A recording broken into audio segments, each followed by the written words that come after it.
Hello my dear students. तो देखो, previous session में हमने आरएफए यानी rent free accommodation for the CA intermediate हमने उसकी रिवीजन करी थी। बाकी हमने अलाउंसेस कवर किए थे अपने। इस क्लास में हम कवर करने वाले हैं आरएफए का क्वेश्चन और हमारे बैलेंस परक्यूजिट्स भी। ठीक है, सो लेट्स स्टार्ट इट। बहुत इंपॉर्टेंट टॉपिक है तो प्लीज ध्यान से सुनना, लेकिन जैसा रिविजन करते टाइम भी देखा ना, इजी बहुत है। ठीक है, तो वो टेंशन नहीं लेनी हमें। अब यहाँ क्वेश्चन है, compute the value of perquisite. एक minute, yes, here it is. So compute the value of perk in respect of rent free furnished house, यानी फर्नीचर भी दिया हुआ है, ये ध्यान रखेंगे। if Ashok stays in a city with a population of not exceeding 15 lakhs, exceeding 15 lakhs but not exceeding 40 lakhs and exceeding 40 lakh, उसने तीन क्राइटेरिया दे दिए कि आपको बताना है इन एमोल्यूमेंट्स के साथ, इन पर्टिकुलर्स के साथ एक बार अगर 15 लाख एक्सीड नहीं कर रही पॉपुलेशन, सेकंड 15 से 40 के बीच में है, थर्ड 40 लाख को भी एक्सीड कर रही है। ठीक है, अशोक को क्या क्या मिल रहा है? उसको बेसिक पे मिलती है 1,80,000 की, डीए मिलता है विच इज 25% ऑफ बेसिक पे। ठीक है, नेक्स्ट कमीशन 5% ऑफ बेसिक पे एंड बोनस मिल रहा है 8,000 रुपए का। His employer has paid income tax of ₹5,000। ये वाला जो टॉपिक है, ये जो पॉइंट है, दिस इज वेरी इंपॉर्टेंट। ठीक है, इसीलिए ये क्वेश्चन इंपॉर्टेंट है। और प्रोफेशनल टैक्स 1500 जो है एम्प्लॉयर ने पे कर दिया। Besides, his employer provided refrigerator and television costing 24,000 and paid 500 per month towards rent of other furniture provided। ठीक है, इसके साथ साथ एम्प्लॉयर ने रेफ्रिजरेटर, टीवी दिया 24,000 रुपए का और 500 रुपए महीना वो किसी और को पे कर रहा है, यानी वो जो फर्नीचर है वो एम्प्लॉयर का खुद का नहीं है, उसने रेंट पे लिया, उसके लिए वो रेंट पे कर रहा है 500 रुपए पर महीना। ठीक है, अब यहाँ पर देखो स्टूडेंट, टेलीविजन और रेफ्रिजरेटर जो है उसको 1 अक्टूबर 2024 को प्रोवाइड किया गया है। लेट्स डू इट सॉल्यूशन कि किस तरीके से इस क्वेश्चन को हम सॉल्व करेंगे। ठीक है, नाउ लेट्स डू इट। अब देखो स्टूडेंट्स, यहाँ पे क्या है, ये ट्रांसपोर्ट अलाउंस हमने प्रीवियस क्लास में कर लिया था। ठीक है ना, तो इसको मैं यहाँ से इरेज कर देती हूँ। एंड आई होप जिसने भी अभी तक वो क्लास नहीं देखी, वो इस क्लास के बाद डिस्क्रिप्शन में जाके लिंक देख लेना, या फिर ऊपर देखो आइकन पे, यहाँ पे आपको पूरी प्लेलिस्ट मिल जाएगी, वहां से भी आप उसको सर्च आउट कर सकते हो। ठीक है, अब देखो स्टूडेंट्स क्या आ रहा है यहाँ पर। फर्स्ट ऑफ ऑल, ऐसे क्वेश्चन में किस तरीके से करेंगे मैम? 3 बार क्वेश्चन सॉल्व करना है क्या? Never ever. How you are going to find it out? Answer लिखे स्टूडेंट्स इसका। हमें निकालनी है टैक्सेबल वैल्यू ऑफ आरएफए, यानी कि रेंट फ्री अकोमोडेशन। ठीक है, तो लिख लो टैक्सेबल वैल्यू ऑफ आरएफए। आप पूरा लिख लोगे रेंट फ्री फर्निश्ड अकोमोडेशन, मैंने जो है इसको शॉर्ट फॉर्म में लिख दिया। यहाँ पे लिख लो कि अमाउंट लेंगे हम इन रुपीज। ठीक है, कि बार बार हम रुपीज नहीं लगाएंगे, तो भाई जो भी अमाउंट है that is in rupees, not in the dollar और the euro. Now let's do it. So the first thing is for the particulars, एक में पर्टिकुलर्स लिख लेंगे। सेकेंड, हम यहीं पर इस क्वेश्चन को 3 पार्ट्स में सॉल्व करेंगे। पहला रहेगा not exceeding 15 lakh, exceeding 15 lakh but not exceeding 40 lakh, and the third one is exceeding 40 lakh. ठीक है, बार बार क्वेश्चन करोगे तो टाइम वेस्ट हो जाएगा, इतना टाइम एग्जामिनर नहीं देता। तो क्या करना है, यहीं पर इस क्वेश्चन को सॉल्व करना है इन द 3 पार्ट्स। ठीक है, सो पर्टिकुलर्स यहाँ लिख ली कि पॉपुलेशन जो है that is not exceeding 15 lakhs। ठीक है, 15 लाख से नीचे नीचे की पॉपुलेशन है। सेकंड, अगर पॉपुलेशन जो है student that is exceeding 15 lakhs but वो 15 लाख एक्सीड कर रहा है, but it is not exceeding 40 lakhs। ठीक है, थर्ड कैटेगरी, पॉपुलेशन जो है that is exceeding 40 lakh rupees. Clear? सबसे पहले क्या लिख लेंगे हम कि हमें यहाँ पे जब निकालनी है वैल्यू ऑफ आरएफए, अगर पॉपुलेशन 15 लाख एक्सीड नहीं कर रही, तो मैंने क्या बताया था, क्या होता है 5% ऑफ सैलरी।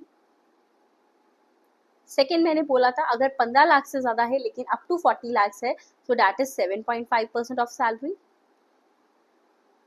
थर्ड हमने स्टूडेंट्स बात करी थी, it will B 10% of salary in the case अगर पॉपुलेशन जो है 40 लाख से ज्यादा है। ठीक है, अब पॉइंट आता है, ये सारी बात तो कर ली, लेकिन सैलरी कितनी लेनी है ये भी तो देखो। तो देखो यही साइड में ना मैं आपको सैलरी कैलकुलेट करके बता रही हूँ। आओ स्टूडेंट सैलरी देखते हैं। तो देखो, जब सैलरी हमने देखनी है, आप तो नीचे करोगे, मैं साइड में कर रही हूँ फॉर द स्पेस सेविंग। ठीक है, एक आती है बेसिक पे, यस। फिर मैंने कहा था जितनी भी डीए होगा वो इसमें आ जाएगा, लेकिन डीए कौन सा आएगा, which forms parts of retirement benefit. अब इसने तो कुछ नहीं दिया, उसने सिंपल कह दिया कि डीए है पर्टिकुलरली दैट इज, उसने बोल दिया कि जो हमारा डीए है ना वो 25% ऑफ बेसिक पे है, ठीक है। अब बताया ही नहीं कि that is part of retirement benefits और नॉट। तो ऐसे केस में आपको हमेशा अजम्पशन लेनी है कि हाँ it is a part of the retirement benefits. Clear? अगर कुछ नहीं दिया तो अज्यूम कर लो कि हाँ टोटल जो है that is part of retirement benefits. तो डीए आ जाएगा, बेसिक पे कितनी है उसकी, 1,80,000 रुपए। डीए था 25% ऑफ बेसिक पे, तो 25% ऑफ 1,80,000 दैट इज 45,000, ठीक है। नेक्स्ट मैंने कहा था जितने भी टैक्सेबल कमीशन ऐड करेंगे। अच्छा, अब HRA जब भी हम देखते थे हाउस रेंट अलाउंस, उसमें हम कहते थे सिर्फ वो वाली commission low which is a fix percentage of turnover. क्या यहाँ ऐसा कुछ होता है? नहीं, यहाँ तो अगर फ्लैट भी दिया तो लेनी है। तो उसने कमीशन हमें बोली 5% ऑफ बेसिक पे तो ले लो, 1,80,000 का 5% दैट इज 9,000 रुपीज, ठीक है। एडअप कर देते हैं। फिर हमें लेना है जितने भी टैक्स, उसको अगर किसी भी तरीके का कोई टैक्सेबल मॉनेटरी बेनिफिट मिला है, बोनस मिला है, उसको बोनस ऐड कर लो। कितना बोनस मिला था स्टूडेंट उसको? 8,000 रुपए, ठीक है। अब आता है वो इम्पोर्टेंट पार्ट जो मैंने कहा था कि इसकी वजह से question is very important here. यहाँ बोला कि उसके एम्प्लॉयर ने इनकम टैक्स पे कर दिया है 5,000 रुपए का और प्रोफेशनल टैक्स पे कर दिया है 1,500 का। क्लियर? चलो ठीक है मैम, अगर उसको किसी तरीके से इनकम टैक्स जो उसने खुद ने पे करना था बट यहाँ तो उसका एम्प्लॉयर पे कर रहा है, हाँ जी डेफिनेटली, तो क्या यहाँ वो एडअप होना चाहिए या फिर नहीं ऐड होना चाहिए in the case of RFA? Let's find it out. देखो student, normally it will be taxable. Why it will be taxable? क्योंकि उसको मॉनेटरी, उसको एक तरीके से एक बेनिफिट हो रहा है। लेकिन अब बात सुनो, फर्क क्या आया यहाँ पर। ये एम्प्लॉयर है, वो खुद इनकम टैक्स डिपार्टमेंट के पास गया और उसका पैसा पे कर दिया 5,000 रुपए का और प्रोफेशनल टैक्स पे कर दिया 1,500 रुपए का, ठीक है। तो ये स्टूडेंट्स इस एम्प्लॉय के लिए क्या है, उसके हाथ में कुछ नहीं आया, उसको सिर्फ एक बेनिफिट मिला। So it means that will be a perquisite. और हमने बात की थी कि allowances will be add here not the perquisite. So in this case 5,000 और 1,500 इसलिए ऐड नहीं होगा क्योंकि ये एक पर्क है, ये अलाउंस नहीं है, मॉनेटरी बेनिफिट नहीं है, उसको डायरेक्ट बेनिफिट मिला, उसके हाथ में पैसा आता तो ऐड होता, ठीक है। जब हम टैक्स निकालेंगे इनकम टैक्स भी ऐड होगा, लेकिन in the case of salary add नहीं होगा for RFA। The reason being यहाँ पे परक्यूजिट्स ऐड नहीं होते। तो प्लीज लिख लो इसको कि इनकम टैक्स एक प्रोफेशनल टैक्स, यहाँ आप लिख दोगे नोट डाल के कि वो यहाँ पर एड अप नहीं हो रहे for the computation of salary purpose because they are perquisites, ठीक है। अब ये देखो स्टूडेंट्स, टोटल कितना आ गया, दैट इज 2,42,000, 2,42,000, ठीक है। देखो 2,42,000। तो बस अब करना क्या है, बस सिंपल सी बात ले लो, यहाँ पर पर्क वैल्यू निकाल लो RFA की, perquisite value of RFA, perquisite value of RFA। First है हमारे पास सैलरी आ गई 2,42,000, तो इस 2,42,000 का 5%, 2,42,000 का 5% दैट विल बी 12,100। कैलकुलेटर निकालो और करके देखो। Then 2,42,000 का 7.5%, it will be 18,150 rupees. 2,42,000 का 10%, 24,200। अब ऐड करेंगे, उसको फर्नीचर भी मिला है, फर्नीचर के लिए ऐड करो क्योंकि it is rent free furnished accommodation. अब फर्नीचर मिला है, यस। फर्नीचर कैसे मिला है? एक तो उसको 24,000 रुपए का तो डायरेक्ट रेफ्रिजरेटर टेलीविजन मिल गया। उसके लिए हमने क्या बोला था, for the refrigerator and TV that will B 10% of cost. बात की थी ना, एम्प्लॉयर का खुद का है, ऑनर है वो उस चीज का, तो 10% कॉस्ट का ऐड कर दो। अब कॉस्ट कितनी है स्टूडेंट्स यहाँ पर, हाँ, तो कॉस्ट इज 24,000, 2,400। रुक जाओ, फर्नीचर और रेफ्रिजरेटर प्रोवाइड हुआ है 1 अक्टूबर 2024 को। गिनो कितने मंथ्स हुए, तो अक्टूबर, नवंबर, दिसंबर, जनवरी, फरवरी, मार्च, 6 मंथ्स के लिए मिला है। तो इसको डिवाइडेड बाई 2 कर दो क्योंकि हाफ ईयर के लिए मिला है, ठीक है। सो 10% ऑफ कॉस्ट 2,400 होता, उसका हाफ 1,200 यहाँ ऐड हो जाएगा, 1,200 रुपये ऐड कर दो in all the cases. Then उसने कहीं पर 500 per month towards rent of other furniture provided उसने पे आउट करा है, फिर से ये मान लो कि ये जो फर्नीचर है इसने दिया नहीं है, आप लिख लोगे कि भाई फर्नीचर भी उसको 1 अक्टूबर को ही मिला, ठीक है, ऐसे करके अजम्पशन दे लो कि रेफ्रिजरेटर टेलीविजन 1 अक्टूबर को मिला तो फर्नीचर भी 1 अक्टूबर को मिला। Clear? So in this case students it will B 1 minute रुक जाओ, यस, ठीक है, 500 पर मंथ, तो अदर फर्नीचर के लिए हो जाएगा 500 per month, that is 6,000, sorry, that is for the 12 months ना, 500 into 6 that is 3,000 rupees, 3,000, ठीक है, आ जाइए इसका यहाँ पे टोटल कर लो, तो 12,000 plus 3,000, sorry, 12,100 plus 1,200 plus 3,000, it will be 16,300, 18,150 plus 1,200 plus 3,000, that is 22,350. Again 24,200 plus 1,200 plus 3,000, that is 28,400. Clear? ये था आपके पास क्वेश्चन। जब इस तरीके का क्वेश्चन आएगा तो हमें ऐसे सॉल्व आउट करना है। आई होप सबको क्वेरी, अगर कोई क्वेरी भी होगी तो वो सॉल्व हो गई होगी अभी तक इस क्वेश्चन को करके। अब स्टूडेंट नेक्स्ट टॉपिक जो मैं आपको करवाने वाली हूँ ना, अब मैं आपको ये बताऊंगी कुछ ऐसे पर्क्स के बारे में आप पढ़ेंगे जो सिर्फ और सिर्फ किसके केस में जाकर जो वो पर्क्स हैं वो हमारे टैक्सेबल होते हैं। So in the cases of specified employees, ठीक है। तो अब ऐसे हम पर्क्स के बारे में पढ़ेंगे कि अगर कोई पर्सन स्पेसिफाइड एम्प्लॉय है, so in that case these perks will be taxable, otherwise not, ठीक है। मैम ये स्पेसिफाइड एम्प्लॉयज कौन होते हैं वो बता दो, ठीक है। 3 तरीके के एम्प्लॉयज ऐसे होते हैं जो स्पेसिफाइड एम्प्लॉय होते हैं, ठीक है। कितने तरीके के? 3 तरीके के।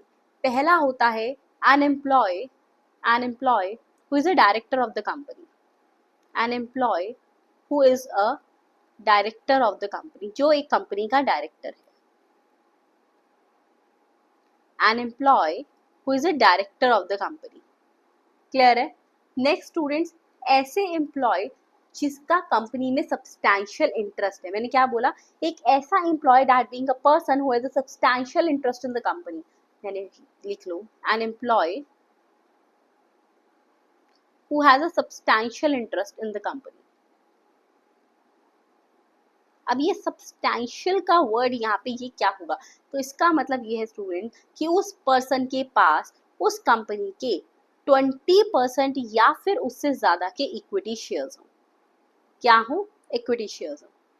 क्योंकि इक्विटी शेयर्स वाले क्या होते हैं? ऑनर होते हैं ना। तो 20% या उससे ज्यादा का अगर उस कंपनी का मालिक है तो हम कहेंगे कि उस कंपनी में उसका सब्सटैंशियल इंटरेस्ट है, ठीक है। थर्ड कैटेगरी वो होंगे स्टूडेंट्स यहाँ पे जिनका जो उनकी सैलरी आ रही है या फिर मैं बोलूँ जो उनकी मॉनेटरी पेमेंट आ रही है, ठीक है, which is income under the head salary, income under the head salary, वो उनकी कितनी आ रही है?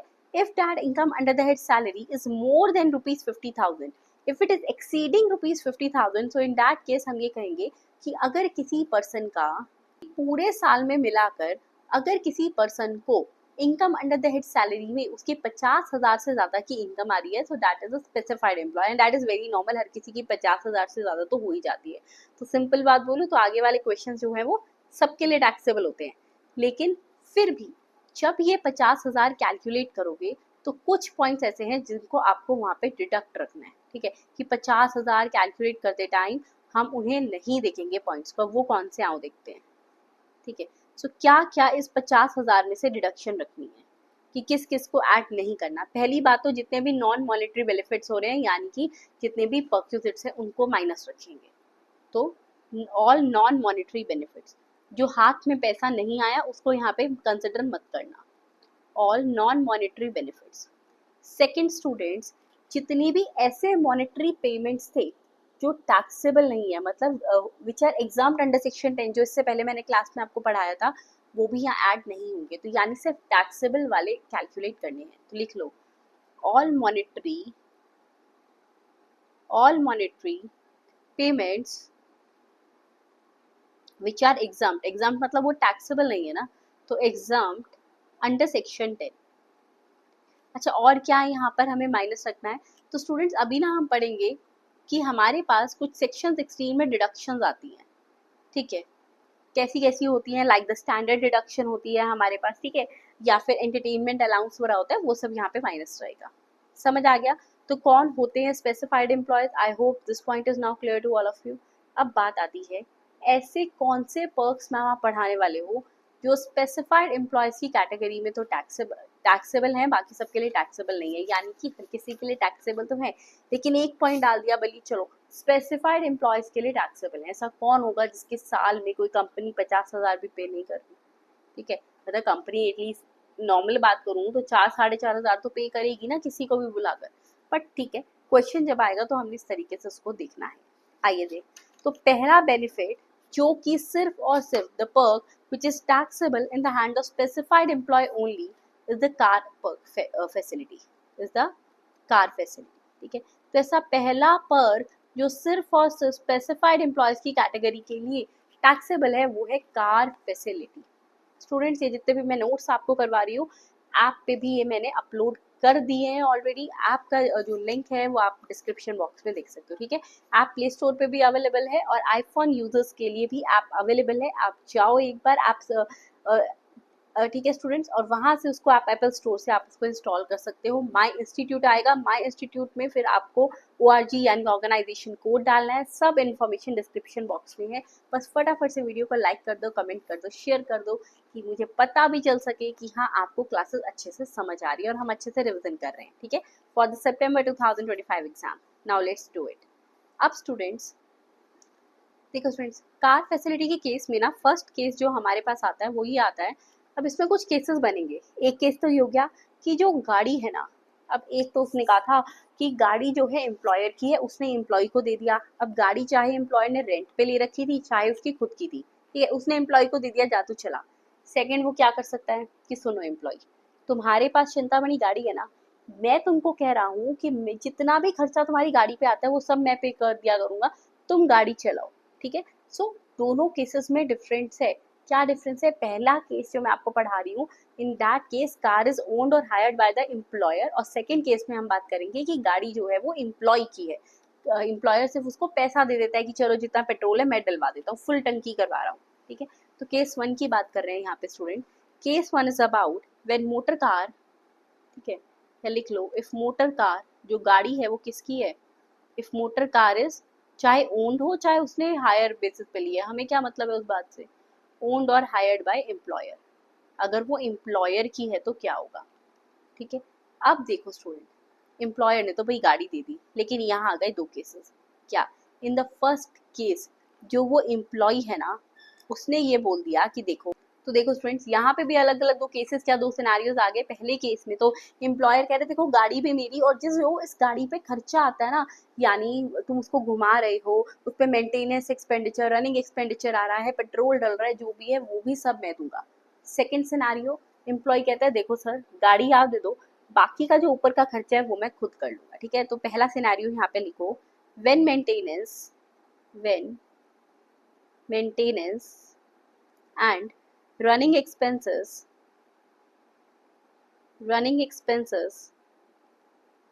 are, वो किसके हैं, मेट और रीइम्बर्स्ड बाय एम्प्लॉयर। मेट का मतलब है कि उसने पहले ही खुद ही जो है ये पेट्रोल वगैरह डलवा दिया, और रीइम्बर्स्ड का मतलब है एम्प्लॉय ने डलवाया था लेकिन उसने एज इट इज उसको पैसा दे दिया, 2000 का पेट्रोल डला, लो पकड़ो, ठीक है। तो रीइम्बर्स्ड बाय एम्प्लॉयर, यानी सारा का सारा खर्चा यहाँ पर कौन कर रहा है, एम्प्लॉयर कर रहा है, एम्प्लॉय कोई खर्चा नहीं कर रहा। सेकेंड कैटेगरी है व्हेन, अब मैं मेंटेनेंस एंड रनिंग एक्सपेंसेस को MR लिख रही हूँ, ठीक है। Maintenance and running expenses are met by employee. उसने कहा नहीं सर ये खर्चे मैं खुद कर लूंगा, आप बस मुझे एक गाड़ी दे दो, ठीक है, पेट्रोल वगैरह मैं खुद डलवा लूंगा। तो पहला केस समझो स्टूडेंट्स, यहाँ पे in the very first case we said कि यहाँ पर तो भाई एम्प्लॉय के मजे ही मजे हैं, सारा का सारा खर्चा 100% खर्चा उसका एम्प्लॉयर कर रहा है, तो ऑब्वियसली 100% खर्चा एम्प्लॉयर कर रहा है तो उसको टैक्स भी अच्छे वाला लगना चाहिए। क्यों? क्योंकि एम्प्लॉयर ने उसको बहुत सारा बेनिफिट दे दिया, उसको तो बड़ी सारी इनकम हो रही है ना। अब ये देखते हैं कि जो गाड़ी उसको दी गई है वो उसको कैसे चला रहा है, मतलब कंपनी ने गाड़ी दे दी, एम्प्लॉयर ने गाड़ी दे दी, अब वो उसको कम्प्लीटली 100% अपने प्राइवेट पर्पस के लिए चला रहा है, बिजनेस के लिए तो है ही नहीं, उसके एम्प्लॉयमेंट के लिए नहीं है, 100% फॉर प्राइवेट पर्पस, और we can write use wholly for the private purpose. Second, उसने ये कहा नहीं ऐसा नहीं है, पार्टली वो ऑफिस के लिए भी चला रहा है, पार्टली वो अपनी प्राइवेट पर्पस के लिए भी चला रहा है। Partly for office and partly for private purpose. अब मैम इसमें कोई रेशियो होती है क्या? नहीं नहीं, रेशियो नहीं होती। थोड़ा सा भी अगर उसने ऑफिस के लिए चला लिया तो हम उसको पार्टली वाले केस में देख लेंगे, पार्टली फॉर प्राइवेट पर्पस।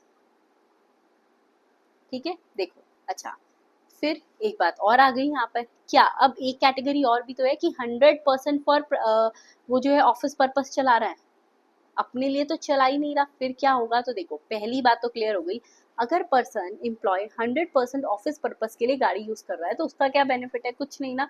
तो ये पर्क उसके लिए एग्जाम्प्ट है, क्योंकि उसका कोई यहाँ पर बेनिफिट नहीं है, ऑफिस के काम के लिए चला रहा है, तो ये तो एग्जाम्प्ट है in every each and every category. फिर अगर वो 100% प्राइवेट पर्पस के लिए चला रहा है तो क्या होगा? देखो student, so in that case the amount of जो टैक्सेबल रहेगा वो इतना रहेगा। अगर गाड़ी जो है एम्प्लॉयर की है, 100% एम्प्लॉय ने क्या किया है? प्राइवेट पर्पस के लिए चला रहा है, सारा खर्चा भी एम्प्लॉयर दे रहा है, यानी एम्प्लॉय की है, बल्ले बल्ले।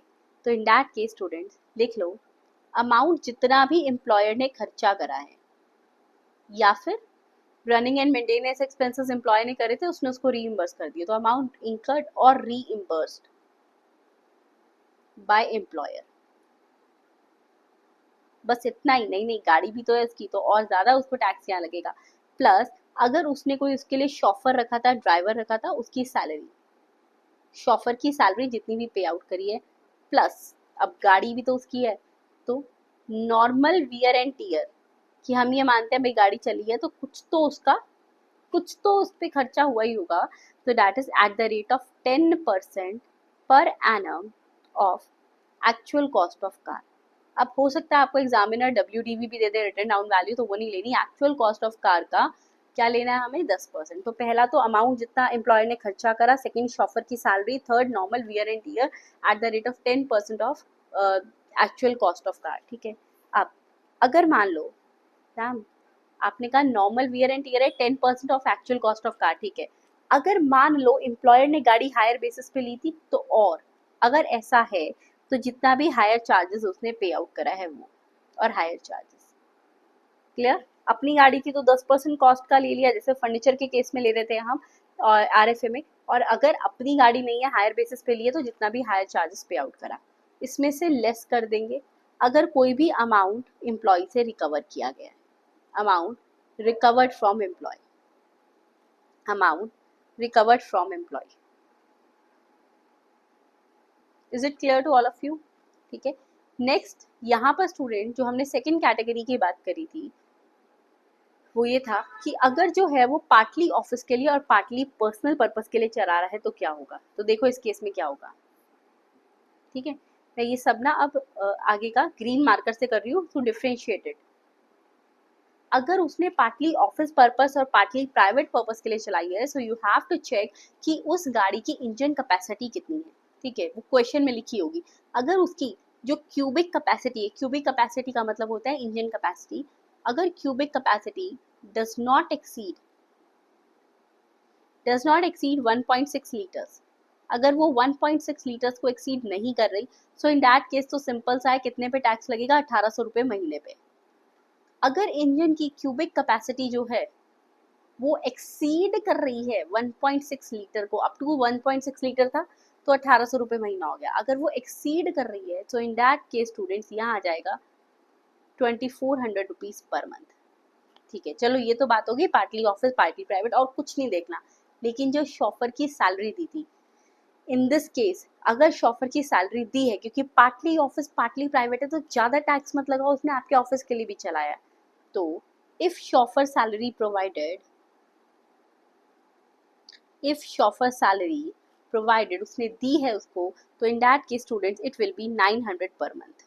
ठीक है, तो उसमें प्लस कर देंगे 900 रुपये महीना, सेम इसके केस में भी शॉफर की सैलरी के लिए 900 पर मंथ। अब ध्यान रखना ये 900 रुपये महीना सिर्फ तब ऐड होगा अगर शॉफर को सैलरी दी गई है तो। क्लियर? यहाँ तो सबको क्लियर था। ये था स्टूडेंट्स अगर गाड़ी एम्प्लॉयर की है। अब इस केस में एक बात और आती है, वो ये, अगर तो पार्टली ऑफिस पार्टली प्राइवेट के लिए है तो उसने कहा शॉफर की सैलरी चाहे उसने 18,000 रुपये दी हो, कौन 900 रुपये महीना में ड्राइवर आएगा? नहीं ना, सिर्फ 900 रुपये पे टैक्स लगा रहा है। तो इन दिस केस उसने ये बोल दिया, जब मैंने बोल दिया सिर्फ 900 रुपये महीने ड्राइवर की सैलरी पे आपको टैक्स लग रहा है, तो यहाँ पर अगर कोई भी अमाउंट रिकवर किया गया है तो वो माइनस नहीं होगा।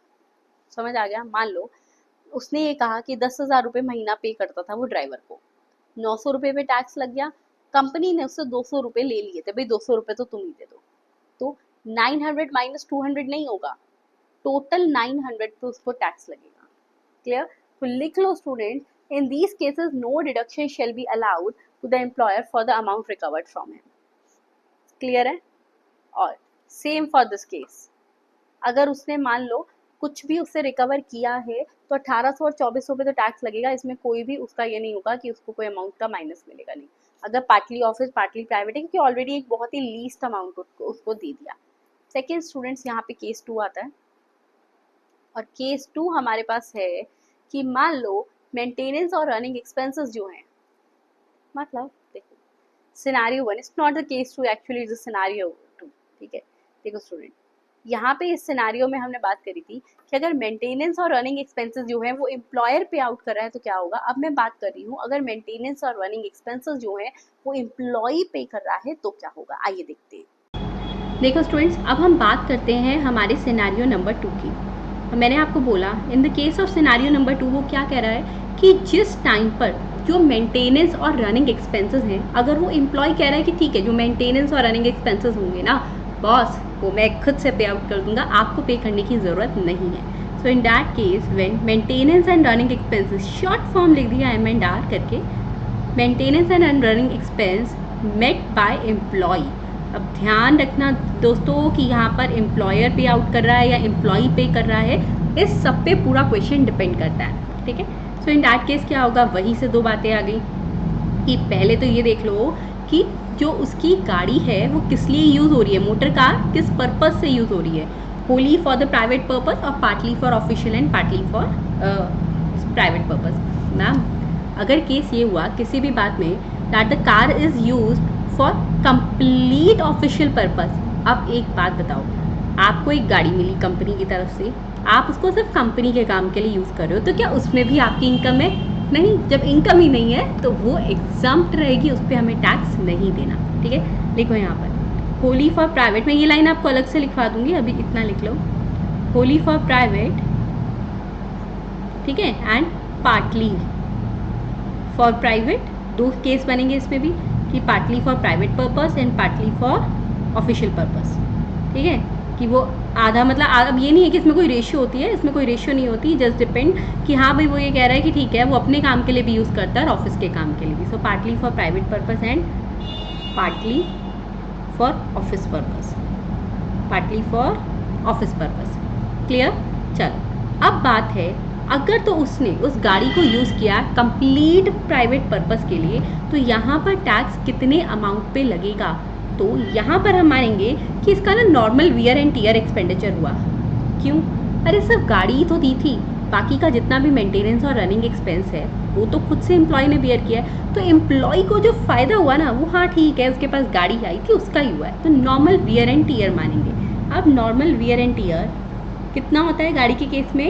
10% of the actual cost of car. ठीक है, so normal wear and tear at the rate 10% of actual cost of car. अब यहाँ पर WDV नहीं लेनी दोस्तों, क्या लेना है? एक्चुअल कॉस्ट, गाड़ी की जो भी एक्चुअल कॉस्ट थी उसका 10% का उसको टैक्स लगेगा। और मान लो अगर हो सकता है कि एम्प्लॉयर की खुद की गाड़ी ना हो, उसने हायर रेंट पे ली हो, तो जितने भी हायर चार्जेस पे करे हैं वो और हायर चार्जेस, ठीक है, जो भी केस होगा उस हिसाब से उसको टैक्स लग जाएगा। अब बात है अगर उसने यूज़ कर लिया partly private partly office purpose के लिए तो क्या होगा, क्योंकि सारा का सारा अपना फ़ायदा नहीं हो रहा भाई, ऑफिस के लिए भी गाड़ी घूमी है, बिल्कुल घूमी है। So in that case students क्या होगा, लिखो, सो इन दैट केस हम चेक करेंगे गाड़ी की क्यूबिक कैपेसिटी यानी उसकी इंजन की कैपेसिटी, और वही बात अगर वो 1.6 लीटर से कम है तो यानी छोटी गाड़ी है, 600 रुपये महीने उसको जो है टैक्स लगा दो। लेकिन अगर उसकी क्यूबिक कैपेसिटी जो है यानी कि इंजन की कैपेसिटी 1.6 लीटर से ज़्यादा है, यानी बड़ी वाली गाड़ी दी गई थी, बड़ी वाली गाड़ी दी गई थी, तो 900 रुपये लगा दो। हम इतना कम, जहाँ अभी तक 2400 रुपये के हिसाब से लगता था, ये 600 और 900। The reason being maintenance and running expenses are met by employee, वो खुद से पे आउट कर रहा है। ठीक है ना, लिखो स्टूडेंट यहाँ पे, if cubic capacity is up to 1.6 litres. Cubic capacity किसकी होती है? गाड़ी के इंजन की, ठीक है। उस पर डिपेंड करता है गाड़ी बड़ी है या छोटी है। अब अगर cubic capacity up to 1.6 litre थी तो ₹600 पर मंथ। अगर उसको कोई शॉफर ड्राइवर प्रोवाइड किया गया था तो 900 उसके ऐड हो जाएंगे, plus ₹900 per month if chauffeur any provided. If chauffeur provided, अगर शॉफर प्रोवाइड किया था तो 900 रुपये महीना उसका भी भाई ऐड कर देना। लेकिन अगर cubic capacity more than 1.6 litres है, यानी बड़ी वाली गाड़ी है, तो लगाओ इसमें 300 रुपये और, यानी ₹900 पर मंथ। मैम 300 क्यों बोले? अरे भाई 600 में 300 ऐड किए, 900 क्या बात कर रहे हो? बेसिक मैथ्स है। प्लस अगर गाड़ी के लिए शॉफर प्रोवाइड हुआ था तो 900 रुपये महीना। If chauffeur provided, if chauffeur provided, chauffeur का मतलब होता है गाड़ी के लिए ड्राइवर प्रोवाइड किया। आई होप सबको ये पॉइंट क्लियर होगा, है ना। हाँ, इस पर क्वेश्चन भी करेंगे हम, डेफिनेटली करेंगे, तो उससे और क्लियर हो जाएगा। फिर हमारे पास आता है अब सेकेंड केस। वो क्या है? अभी तक गाड़ी किसकी थी? एम्प्लॉयर की। खर्चा देख लिया एम्प्लॉयर कर रहे हैं या एम्प्लॉय, उसके हिसाब से 2 सिनेरियो बन गए। अब हमारे पास केस नंबर 2 में स्टूडेंट्स गाड़ी है एम्प्लॉय की खुद की। किसकी है? एम्प्लॉय की गाड़ी है। वो देख लेगा कि खर्चा कौन करेगा। आओ देखते हैं। तो student case number 2, motor car जो है वो एम्प्लॉय की है। मोटर कार भाई एम्प्लॉय की है। किसकी है? एम्प्लॉय की। ध्यान रखना केस 2 में गाड़ी एम्प्लॉय की है, एम्प्लॉयर की नहीं है, यानी कोई खास बेनिफिट नहीं हो रहा। मेंटेनेंस एंड रनिंग एक्सपेंसेस जो हैं, अच्छा ठीक है, तो इसमें देख लेंगे एक बार तो कि मेंटेनेंस और रनिंग एक्सपेंस जो है वो एम्प्लॉय के हैं, तो कितना बेनिफिट, और एक बार एम्प्लॉय। क्या बात करती, एक बात बताओ, गाड़ी एम्प्लॉय की, मेंटेनेंस एंड रनिंग एक्सपेंस भी एम्प्लॉय का, तो किस बात की इनकम है? फिर तो बात ही ना करो। नहीं, इसका मतलब वो केस तो गया। यहाँ बात है मोटर कार एम्प्लॉय की है, लेकिन maintenance and running expense employer पे कर रहा है, तो उसको कुछ बेनिफिट होगा। सोच समझ के बोलो। गाड़ी भी एम्प्लॉय की, खर्चा भी उसका, तो भाई तुम इनकम पे टैक्स क्यों लगा रहे? कौन सी इनकम करवा दी उसको? नहीं ना। चलो, so maintenance and running expense किसका है? एम्प्लॉयर का। So in that case we have to check कि कितना उसको टैक्स लगेगा, और शॉफर की सैलरी भी होगी यहाँ पे, प्लस शॉफर सैलरी, ठीक है। अब students in this particular case क्या रहेगा हमारे पास? 2 चीज़ें आ जाएंगी, 2 सिनारियोज। अब कौन से? अरे भाई Holi for private, partly for private and office purpose, वही वाले 2 सिनारियोज, ठीक है ना। देखो, Holi for private, Holi for private and partly for official and partly for private, partly for official and partly for private. Okay students, तो हो गए 2 सिनारियो। अब यहाँ पर देखो, मान लो मैं एम्प्लॉय हूँ, गाड़ी मेरी है, मेंटेनेंस और रनिंग एक्सपेंस सिर्फ मेरे एम्प्लॉयर ने पे करा है, तो मुझे कितनी इनकम हुई? वही वाला एक्सपेंस मेरे लिए इनकम हुई ना, जो मेरे एम्प्लॉयर ने पे किया है। तो बस फिर वही है इसमें, क्योंकि गाड़ी खुद की है, तो गाड़ी वाला तो कोई सिस्टम था ही नहीं। So actual expenditure incurred by employer, incurred by employer. As I already told you, अगर आपको ये वाले नोट्स चाहिए तो ऐप से जाकर डाउनलोड कर लेना। ऐप का लिंक डिस्क्रिप्शन बॉक्स में आपको मिल जाएगा। Okay, so actual expense incurred by employer, ma'am partly for official, partly for private थी। अच्छा, अब सारा का सारा खर्चा अगर मैं ये कह दूँ ना कि एक्चुअल एक्सपेंस incurred, यार ऑफिस पर्पज़ के लिए भी तो यूज़ हुई थी तो उसके लिए कुछ तो फ़ायदा दो। ओके, देते हैं। तो यहाँ पर उसने क्या किया, एक काम करो, यहाँ पर 2 केस बना दो। क्या? अब गाड़ी की क्यूबिक कैपेसिटी चेक कर लो। So if cubic capacity is up to 1.6 litre, so in that case students उसको लगेगा 1800 रुपये महीने के हिसाब से टैक्स। मैम एक्चुअल इतना तो खर्चा हो ही जाता है ना, ठीक है ना। सो उसको सिर्फ दे दिया, चलो भाई तुम 1800 रुपये महीने पे टैक्स दे देना, प्लस ₹900 पर मंथ अगर कोई शॉफर प्रोवाइड करा है, if chauffeur provided, if chauffeur provided, ठीक है। सेकेंड केस हमारे पास बनता है if cubic capacity is more than 1.6 litre, तो उस केस में क्या होगा? तो स्टूडेंट उस केस में 2400 रुपये महीना, ₹2400 per month plus ₹900 per month if chauffeur provided, if chauffeur any provided, ठीक है। समझ आया यहाँ तक? ओके स्टूडेंट्स, अब बारी आती है हमारे पास थर्ड केस की। अरे अब क्या केस है, एक बार गाड़ी एम्प्लॉयर की होगी, एक बार गाड़ी एम्प्लॉय की होगी। स्टूडेंट्स थर्ड केस क्या है, अब गाड़ी की बात ही नहीं है। अब वो कह रहे हैं भाई स्कूटर भी तो दे सकता था, बाइक भी तो दे सकता था, यानी अदर देन मोटर कार कोई भी व्हीकल हो सकता था। बिल्कुल। सो केस 3 उसी के बारे में बात करेंगे। Case 3 is basically conveyance other than motor car. अब मोटर कार गाड़ी की बात नहीं है और किसी व्हीकल को, कोई भी व्हीकल हो सकता है। तो conveyance other than motor car, conveyance other than motor car. Ma'am किसका है ये conveyance other than motor car? Students अब यहाँ पे बात आती है कि जो कन्वेंस है ना, मोटर कार नहीं है, ये एम्प्लॉय का है, ठीक है, लेकिन खुद का है, एम्प्लॉय का है, लेकिन जो मेंटेनेंस एंड रनिंग एक्सपेंसेस हैं वो एम्प्लॉयर के हैं। Maintenance and running expenses employer. अच्छा मैम शॉफर, अच्छा ठीक है, अब स्कूटर पे भी तुम्हें शॉफर चाहिए, क्या बात कर दी, नहीं ना, ठीक है। अब यहाँ पर स्टूडेंट उसने वहीं पे कहा, भाई ये तो अब हमें अच्छे से समझ ही आ चुका है कि क्या केस आएगा। केस आएगा हर किसी केस की तरह होली फॉर प्राइवेट, सिर्फ और सिर्फ अपने यूज़ के लिए कर रहा था, लेकिन बॉस ने फिर भी कहा था चलो ठीक है मैं तुम्हारे लिए मेंटेनेंस रनिंग एक्सपेंस दे दूंगा। सेकेंड केस है पार्टली कर रहा था, यानी partly for office partly for private. अगर तो होली फॉर प्राइवेट है, जो भी स्कूटर भरा है वो भी खुद का है, तो क्या आ रहे वही सेम केस, जितना एक्सपेंस मेंटेनेंस और रनिंग एक्सपेंस पे किया है उसको लगा दो, उसको टैक्स लगाओ, तो कुछ बनता ही नहीं। अब एक बात और स्टूडेंट, इस केस में एक चीज़ और लिख लेना, जो हमने अबव केस किया था कि गाड़ी खुद की थी एम्प्लॉय की, मेंटेनेंस रनिंग एक्सपेंस एम्प्लॉयर ने दिया था। इन केस में that is Holi for private, actual expense incurred by employer वाली जो हमने बात की थी, इसमें से स्टूडेंट्स आप लेस कर दोगे अगर कोई भी अमाउंट जो है वो रिकवर कर लिया था एम्प्लॉय से। यानी मान लो एक्चुअल एक्सपेंडिचर हुआ था 10,000 रुपये का, 1,000 रुपये एम्प्लॉय से ले लिए थे, तो 9,000 रुपये ही उसकी इनकम बनी, उस पर टैक्स लगाओ, ठीक है। Amount recovered from employ less amount recovered from employ, लिख लेना। क्लियर है सबको, ठीक है। उसके बाद स्टूडेंट्स यहाँ पर नेक्स्ट केस हमारे पास आता है होली फॉर प्राइवेट पे, फिर वही बात लिख लो कि actual expense incurred by employer, जितना भी खर्चा एम्प्लॉयर ने किया for the maintenance and running expense, minus अगर कोई भी अमाउंट एम्प्लॉय से रिकवर कर लिया था, उससे ले लिया था उसी टाइम पे, less amount recovered from employ, clear. Second अगर पार्टली वाला केस है तो उसने कहा एक्चुअल, अरे यहाँ पे कोई क्यूबिक कैपेसिटी का केस नहीं है ना, तो देखो कैसे घुमाया गया केस को, और इंटरेस्टिंग दिया। उन्होंने कहा चलो ठीक है, जो भी एक्चुअल एक्सपेंस इंकर्ड किया था।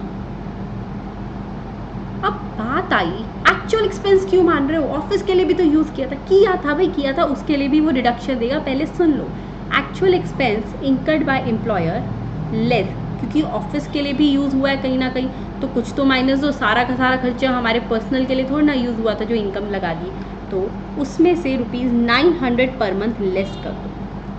क्या सोच के लेस किया, इनकम टैक्स ने सोचा चलो भाई 900 रुपये महीना इसने ऑफिस पे भी खर्च किया होगा, जो मेंटेनेंस रनिंग एक्सपेंस हुआ था टोटल में, उसको माइनस कर दो, उस पर टैक्स नहीं लगेगा। क्लियर है। ये थे हमारे पास कार के टोटल केसेस, इसके अलावा कार का कोई भी केस नहीं बनता। कहीं से कुछ क्वेश्चन आए बस इस चार्ट को याद रखो, उसके हिसाब से क्वेश्चन कर दो। I am damn sure you will be able to solve each and every question, okay. अब इसमें एक नोट लिख लो, चाहे कोई भी केस हो, इफ़ इन एनी केस, जितने भी अभी तक मैंने आपको अबव केसेस पढ़ाए, if in any above case, ठीक है, व्हीकल इज यूज्ड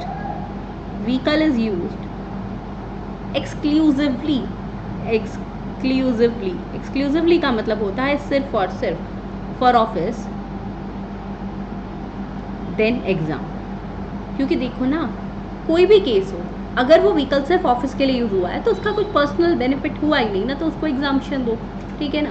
तो इन दैट केस चाहे जो ऑफिसर है, मतलब एम्प्लॉयर है, उसकी खुद की गाड़ी उसने दे दी थी, चाहे जो मर्जी किया था, बट गाड़ी देने से क्या था यार, तुम्हारे ऑफिस के लिए तो यूज़ किया, तो हमारा पर्सनल बेनिफिट क्या हुआ, कुछ नहीं हुआ।